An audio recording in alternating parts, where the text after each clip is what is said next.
Hello everyone, welcome back to Time Crawlers. In this episode we are going to discuss the TF2, and out the gate we are going to discuss the interior of my TF2. I went with the 1987 Toyota Extra Cab interior. If you look online, I'll show you the images. I happen to think that this interior was far nicer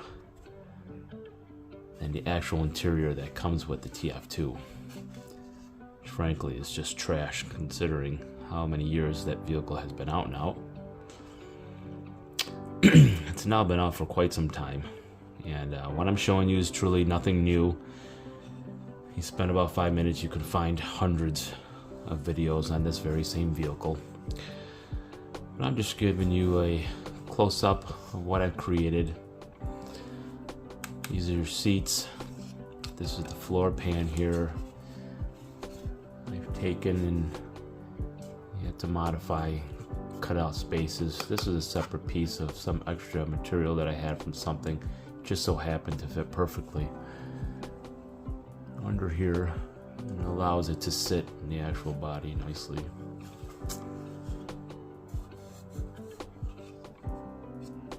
Peel and stick carpeting, you can find this at your local hobby stores.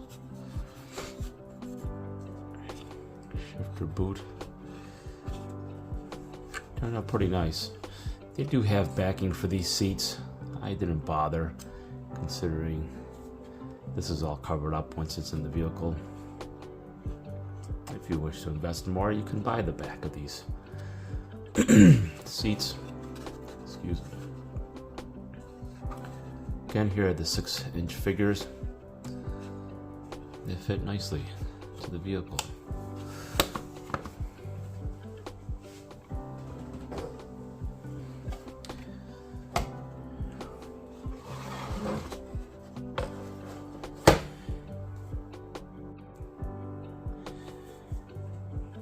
Here we have the front of our vehicle.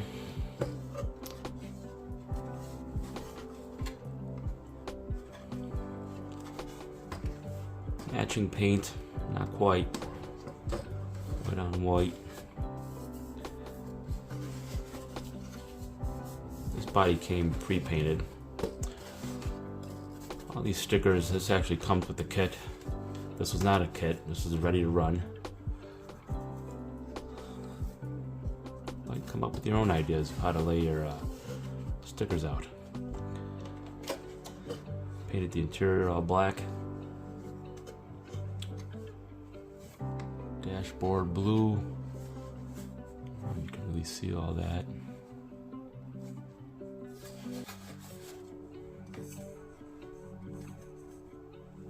Got our lighting in here. This interior just simply pops in. I'll just set it in on an angle. Kind of work it a little bit. Up it goes. And it rests. Right in there. There they are. Arms ready to roll.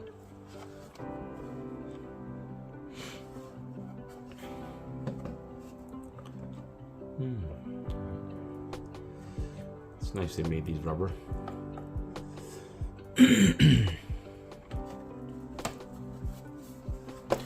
Okay.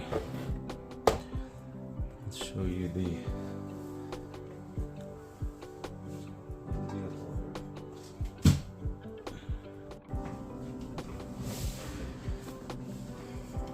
right, here's the actual chassis and everything. Shocks, modifications, you name it. When you invest in one of these, boy can you tinker. I mean, you could spend days and days coming up with your own modifications. Extra little fuel tank, little brass, soldering action, nothing crazy. Little battery on the side. Fuel tank at the back, I dremeled that out, stuck a magnet, got a plate underneath the bed. I'll show you how those mount up here. spare shackle parts. Make your own little shock towers. Stay right even with the bed. Give you some, maybe some extra special travel.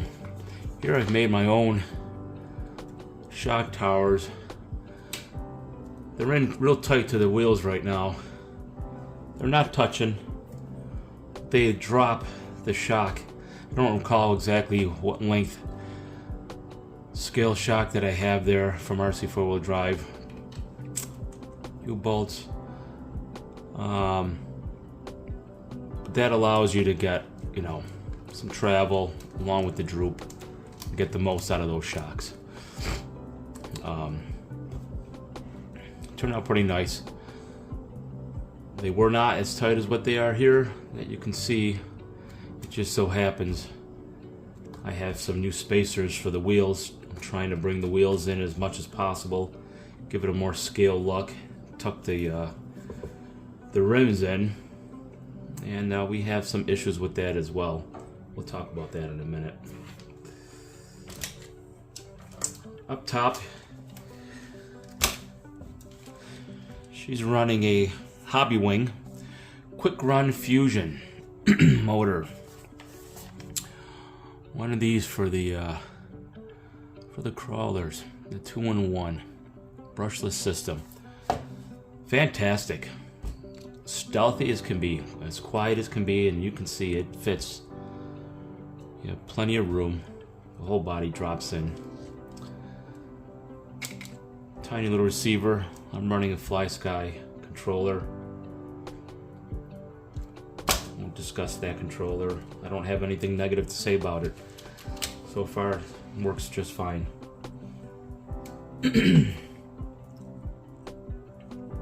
Boots for your shocks. If you want to, you can call RC4WD drive. And you can order these individually with them. They have colors and whatnot. I think they have them now on their website. I'm not 100%, but at one point they didn't. And if you wanted some, you had to special order with them. Here are your shaft from the transfer case over to the transmission. If you actually, these here are the ultra scales that they sell on RC4WD drive. I'll show you the parts, part numbers, the lengths. I have front and back, both basically the same length. Probably could have got away with a maybe shorter, but they both work. Droop, kind of getting a bottom out, but it's just right there. I mean, it's really not, you know, I don't have any more droop out of that.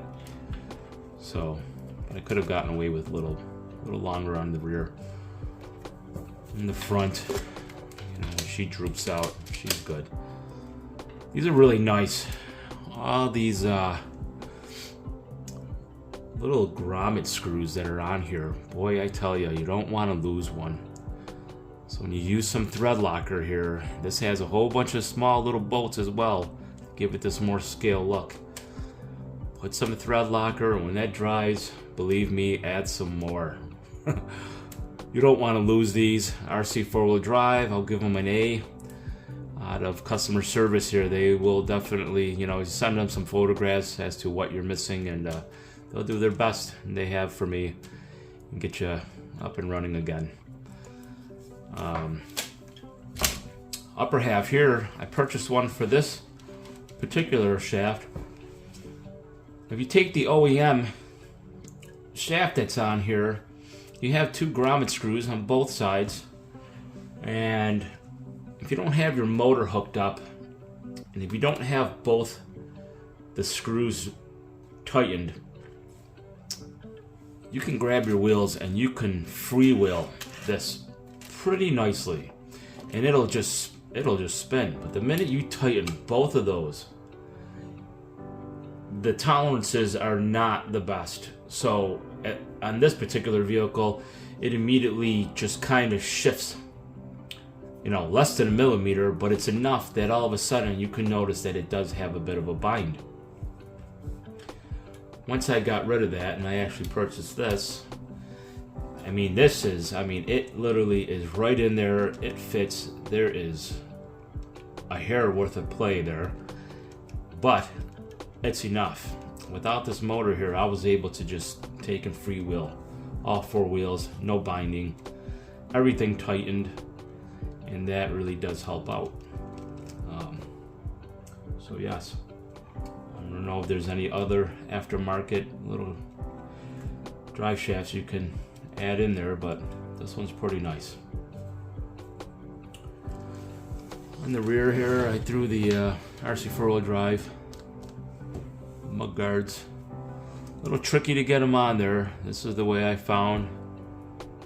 Screw them from the back side in, put the nuts in the back, the lock nuts there, and it kind of sets them in there nicely. If you go the opposite side or screw them from this side, I don't know, they can get all wonky and not settle in there the right way.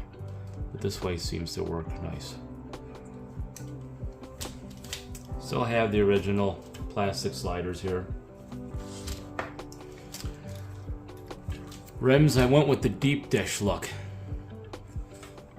If you haven't tried that, that's worth every bit of the effort. It's nothing, just reverse, and it actually works out. It's pretty nice.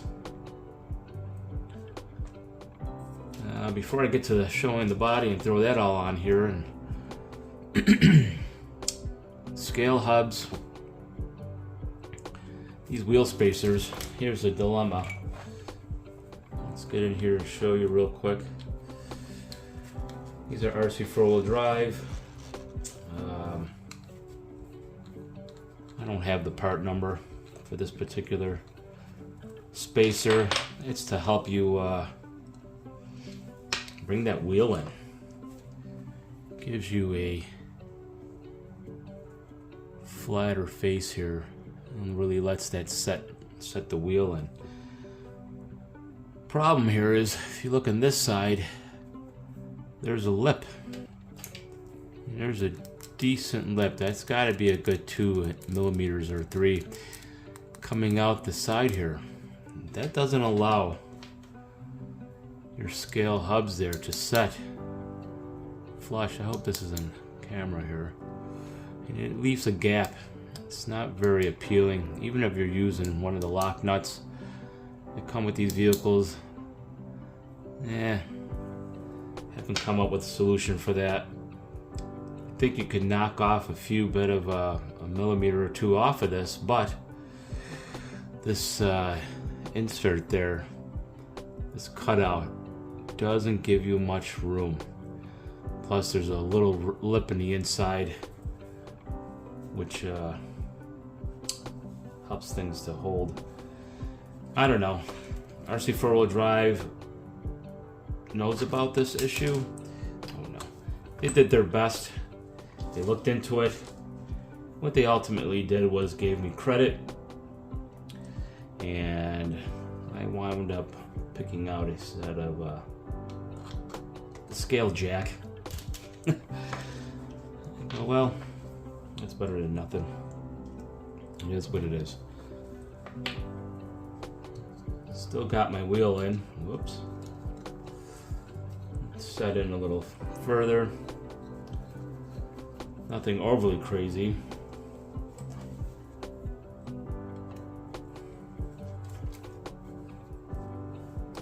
And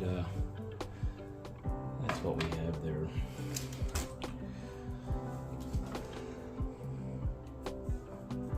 Let's see. This is the RC4WD drive scale bumpers. They're nice. Front one as well. I've got their worn winch on there. I don't have that hooked up just yet. This bumper was really nice. I forget the exact name of it, what they call this particular one, but boy, this is really sharp. Especially for the price. This is pretty decent. All metal there. Battery power. Let's take this out of the picture real quick. Let's show you the bed.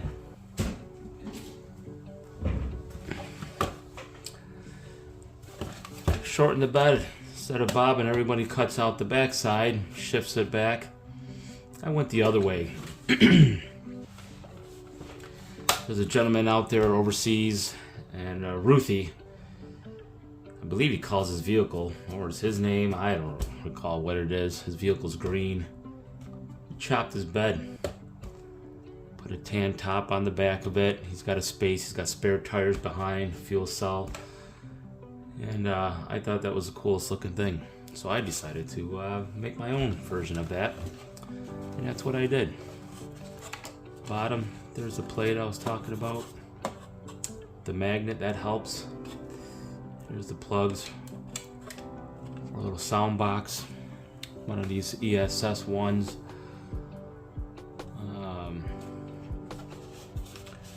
Yeah, fire extinguisher. Hinges. That's what I wound up with, since we couldn't solve the problem with the spacing on those wheel spacers. Little cheap rack I found on the eBay. Shovels in the back, and the top just hinges up. Hopefully you see that. There's my speaker. I put batteries here, and I put a second battery here for the sound. Created this here. Created the whole top, really. How this was created, this is the back of the TF2. The upper half, unless you you have that lower half that's on the bed of the truck. Let's just show you. If you don't have the solid piece like this, you have to buy this. Otherwise it comes with just the upper half here. So that's what I did. I saw that and I said, you know what? I'll order up another one. Built up a frame around the inside from both sides and mocked up, and it fit perfectly on here. That's how I went about doing that. Tucks in, hinge on the back. Tail lights, nothing special there. Take a marker, outline them, take them off, and paint around the outside. It gives a little rubber gasket look to them. Pretty simple. So there's that. You know what those are. The old eBay, I think. Pretty cheap. These are pretty nice looking ones. And yeah. Show you how that fits. On the bottom, I just throw the power cord through there. The batteries.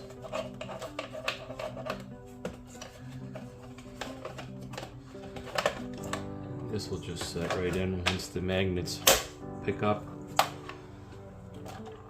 And you can see here those two mounting locations that I have. That's what I used. When I come about doing this is I have these two little rubber spacers. I forget exactly what these were for. I don't know. Shocks, something, bump stops, I don't know what those were for. And I take these, and those two little rubber washers squish and they just spread themselves out. And they pinch the back side of the bed down. Pretty much hold it right there.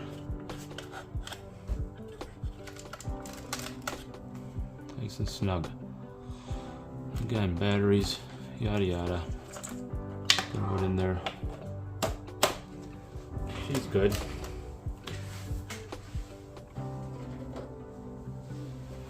Go up the front. It sets right in. Tuck it around those wheel wells. Just get them tucked in underneath here, and then allow it to drop in. Just like that. And if I'm gonna go run it, you know, put the screws in. It'll hold the front down.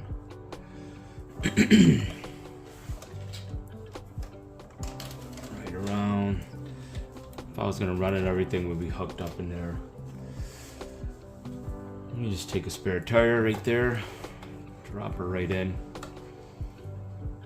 I could do the same thing if I wanted to with the full rim. You gotta worry about a little too much weight on the upper half. We don't want to necessarily do that. We get the same look. So there she sits. Only thing I don't have mounted does have a ladder. Hopefully you see that, the image. Screw that right in. Maybe when I have a running video, you'll see that mounted up in the whole 9 yards. Which turned out pretty nice. You know, there's a leaf spring. Wheels are nice and tucked inside, you know, nothing's sticking out. I don't know if you can see that in the image, but the tires are, you know, they're not sticking out too far. They tuck in real nice.